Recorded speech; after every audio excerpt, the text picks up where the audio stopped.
दिल्ली पहुंची और राहुल गांधी ने आज दिल्ली में हजरत निजामुद्दीन औलिया की दरगाह पर चादर चढ़ाई। सुबह आश्रम चौक स्थित जयराम आश्रम में सियाराम दरबार के राहुल गांधी ने दर्शन किए और दरगाह पहुंचकर इसके बाद चादर चढ़ाई। बता दें आपको, राहुल गांधी की भारत जोड़ो यात्रा 3000 किलोमीटर की दूरी तय करने के बाद शनिवार सुबह दिल्ली में प्रवेश कर गई। बदरपुर बॉर्डर से दिल्ली में प्रवेश कर गई। राहुल का काफिला इंडिया गेट से होकर गुजरा। दिल्ली के 7 संसदीय क्षेत्रों में अलग अलग पड़ावों से यात्रा गुजरी। यात्रा में पार्टी के आला नेताओं, कलाकार, खिलाड़ियों, युवाओं के साथ सभी वर्ग और समुदाय के लोग और पार्टी के हजारों कार्यकर्ता शामिल हुए। इस दौरान लंबे वक्त के बाद राहुल गांधी ने अपनी मां सोनिया गांधी से भी मुलाकात की। सोनिया गांधी से मिले। आश्रम चौक पर यात्रा पहुंचने के पहले कांग्रेस के कार्यकर्ता भारी संख्या में वहां पहुंचे थे।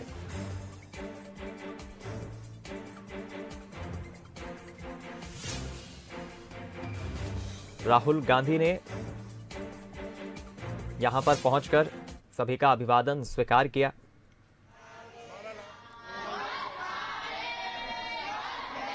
देखिए, राहुल गांधी की यात्रा जब दिल्ली पहुंची, अलग अलग तस्वीरें आपको दिखा रहे हैं।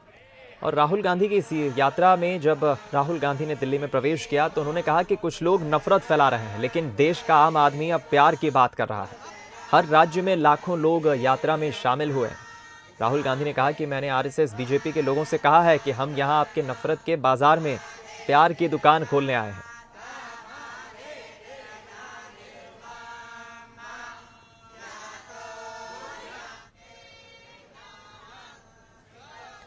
चलिए, हम रुक करेंगे। एग्जीक्यूटिव एडिटर मनोज सैनी जी का इस खबर पर बातचीत करने के लिए हमारे साथ जुड़ गए।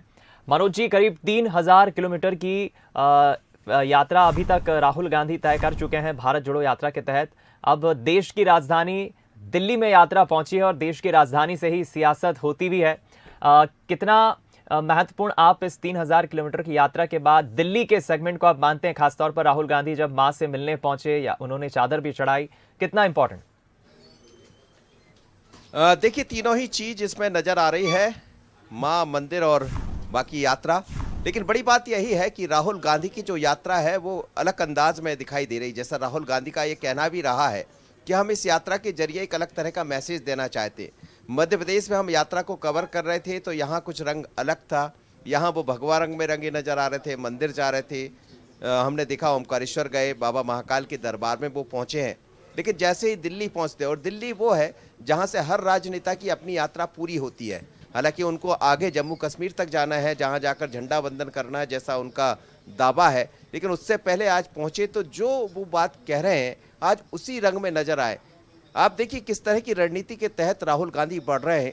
यदि निजामुद्दीन वो गए हैं दरगाह पर, तो उसके बाद अटल बिहारी वाजपेयी जी की समाधि पर भी जाने की तैयारी है। तो वो कहते हैं कि सर्वधार संभाव के साथ लोगों को जोड़ना इस यात्रा का उद्देश्य है। लेकिन यात्रा यदि ओवरऑल हम देखें तो इसमें कई रंग दिखाई दिए हैं। बीजेपी को कई बार बोलने का मौका मिला है और आज भी इस यात्रा के जरिए जैसे ही वो निजामुद्दीन पहुंचे हैं तो बीजेपी ने फिर एक बार हमला भी बोला है और जो कहा है वो आपने सुनाया भी। लेकिन क्या है, और मेरे साथ मेरे वरिष्ठ सहयोगी शैलेंद्र राजपूत जुड़ रहे हैं। शैलेंद्र जी, अब यात्रा को लगभग हम देख रहे हैं सितंबर से शुरू हुई और अब अंतिम पड़ाव की तरफ है। और दिल्ली वो है जहां कोई भी राजनेता जब पहुंच जाए अपनी यात्रा करते तो उसे लगता है कि यही राजनीति का ठिकाना है और यही यात्रा का ठिकाना है। पर आज निजामुद्दीन, ये बिल्कुल देखिए, जब ये यात्रा शुरू हुई थी तो इसकी सफलता या असफलता पर काफ़ी सवाल उठे थे। और ये लोग कहा भी जा रहा था विपक्षियों के द्वारा या बीजेपी के द्वारा कि यात्रा पूरी नहीं होगी। लेकिन दिल्ली तक वो पहुंचे हैं और मेरे ख्याल से अभी तक की जो यात्रा है, जो मकसद है राहुल गांधी का, उसको उन्होंने 80% तो पाया है। देखिए, इसमें केंद्र में ये था कि राहुल गांधी की शख्सियत पर फोकस थी पूरी यात्रा, बाकी मुद्दे तो थे ही। और वो अपनी शख्सियत को बदलने के लिए आतुर नजर आया। आपने देखा होगा पूरी यात्रा में आपने इतना कवर किया उनको। तो लेकिन देखिए, आज दिल्ली की तस्वीर काफ़ी अलग है। अब ये दिल्ली तक पहुंचते पहुंचते राहुल गांधी ये एस्टेब्लिश करने में सफल हो गए हैं कि ये यात्रा नफरत, मोहब्बत वर्सेस नफरत की है। तो आज वो तस्वीर उन्होंने दिखाने की कोशिश की, जिस तरह से सोनिया गांधी के साथ उनकी तस्वीरें आईं और जिस तरह से उनको रिलीज़ किया गया। ये कम होता है कि राहुल गांधी और सोनिया गांधी की तस्वीरें, ये नरेंद्र मोदी के साथ बहुत होता है जब वो गुजरात जाते हैं, लेकिन राहुल गांधी की मां के साथ इस तरह की इस भाव में फ़ोटो आना ये इसके पीछे की क्या राजनीति। उसी तरह की रणनीति है जो मोदी की रणनीति के साथ दिखाई देते हैं? यदि वो अटल बिहारी वाजपेयी जी की समाधि पर जाने की तैयारी में है, माँ से मिल रहे हैं, तो वही अंदाज जैसा आप मोदी जी का जिक्र कर रहे हैं, तो क्या राहुल गांधी यही मानकर चल रहे हैं कि हमें उसी, और हमने ये पूरी यात्रा में देखा भी कि एक तरह से इवेंट जो हमेशा भारतीय जनता पार्टी पर आरोप लगते रहे, उसी अंदाज में राहुल दिखाई दे रहे हैं। देखिए बिल्कुल ये कांग्रेस ने कहीं ना कहीं ये चीज़ समझी है कि नरेंद्र मोदी का जो कनेक्ट है पब्लिक के साथ, उसके टूल क्या हैं, और राहुल गांधी वही टूल अपनाते नजर आ रहे हैं कि जिस तरह से सोनिया गांधी के साथ उनके तस्वीरें आ जाई, और इससे पहले भी पूरी यात्रा में जिस तरह से आज वो बच्चे को भी एक पीछे कंधे में टांग के चल रहे थे, जिस तरह से वो लोगों से मिल रहे हैं, तो एक कनेक्ट पैदा करने की कोशिश की जा रही है।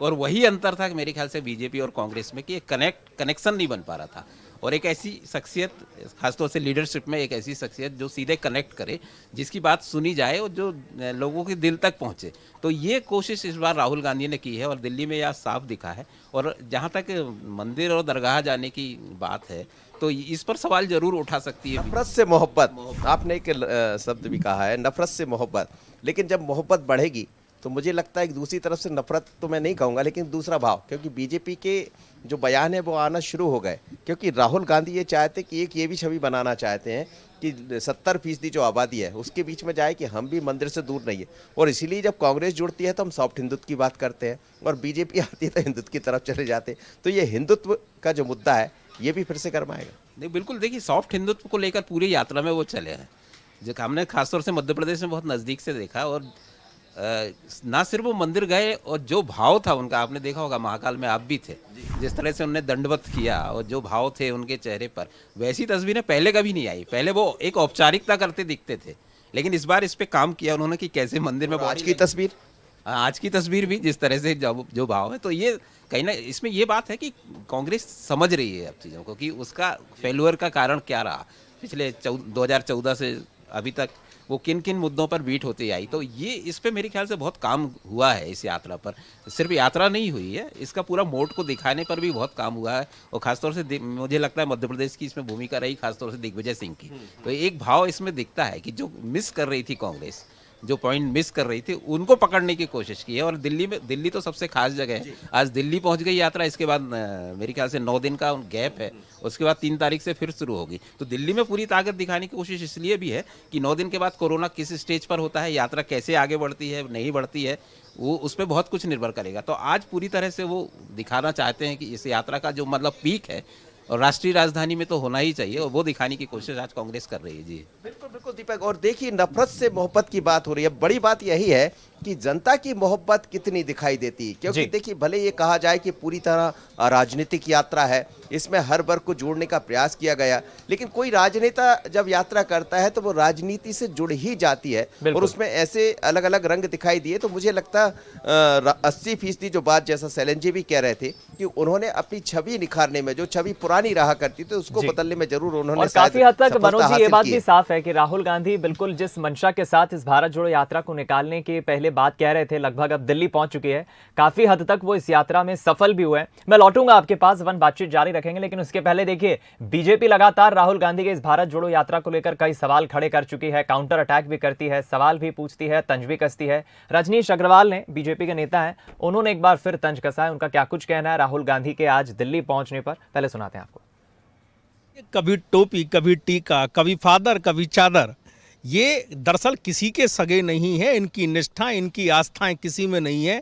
सबको भटकाने और भरमाने का जतन इनका रहा है, और आज भी वही सिद्ध हो रहा है। वो फादर जिससे मिले वो हिंदू देवी देवताओं का अपमान करता रहा, और धर्मांतरण करने वाली शक्तियों को प्रोटेक्ट करने वाले ये लोग रहे। और टोपी टीका केवल एक दूसरे से लड़ाने और बढ़ाने का काम, फूट डालो राज करो का काम इनका रहा है। लेकिन भैया काट की आंडी बार बार नहीं चढ़ती। ये चादर और फादर में आप भटकाओगे, भरमाओगे, ऐसा सोच के आप कुछ भी कर लो, हो नहीं सकता। देखिए, चलिए सुना आपने, रजनीश अग्रवाल ने एक बार फिर तंज कसा है। मनोज जी, यही शायद हम विडंबना कहें कि कांग्रेस कुछ अच्छा करने जाती है, लेकिन बीजेपी किसी ना किसी बहाने घेर ही लेती है, तंज कसती है। और ऐसी ही बात अब रजनीश अग्रवाल भी कह रहे हैं कि काट की हांडी बार बार नहीं चढ़ी जाती। देखिए दीपक, चीजें बदली हुई है। यदि रजनीश अग्रवाल ये कह रहे हैं कि कभी टोपी, कभी टीका, कभी फादर, कभी चादर, तो हमें लगता है फिर वो भी देखना पड़ेगा। संघ प्रमुख भी अभी कुछ दिन पहले हमने देखा कि दरगाह भी गए हैं, मस्जिद भी गए हैं और जो औलिया है उनसे भी मुलाकात की है, उलेमाओं से मुलाकात की है। तो फिर एक मौका अब कांग्रेस के पास भी दिखाई देगा। दूसरा ये भी है कि कल यानी ऐसा कहा जा रहा है कि क्रिसमस पर फिर क्रिसमस भोज भी हो रहा है, तो संघ ने भी अपनी लाइन बदली है। तो हमें लगता है संघ भी इस बात को समझ रहा है, बीजेपी को भी समझना पड़ेगा। लेकिन निश्चित रूप से चूंकि सॉफ्ट हिंदुत्व और हिंदुत्व की बात होती है, इसीलिए शायद ये निशाना साधा है। शैलेंद्र जी मेरे साथ जुड़े, देखिए हम जो बात कह रहे थे वो आ गई। अब बीजेपी कह रही कभी टोपी, कभी टीका, कभी फादर, कभी चादर।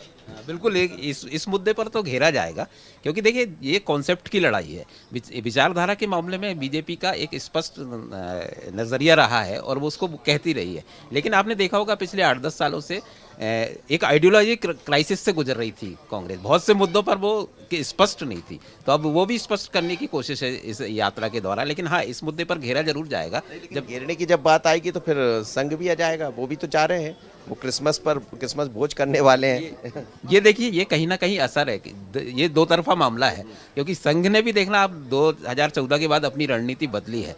2014 के पहले वो हिंदुत्व की रक्षा का नारा था उसका, लेकिन 2014 के बाद हिंदू राष्ट्र की तरफ बढ़े। अब हिंदू राष्ट्र की तरफ बढ़ना है तो कैसे बढ़े, क्योंकि ना वो मुस्लिम को छोड़ सकते हैं ना क्रिश्चियंस को, इतनी बड़ी जो दो सबसे बड़े अल्पसंख्यक हैं। तो मुझे लगता है कि एक कॉन्सेप्ट बनाने की कोशिश है कि उसको भौगोलिक एक पहचान देने की बात है कि हिंदुस्तान में रहने वाला ही हिंदू।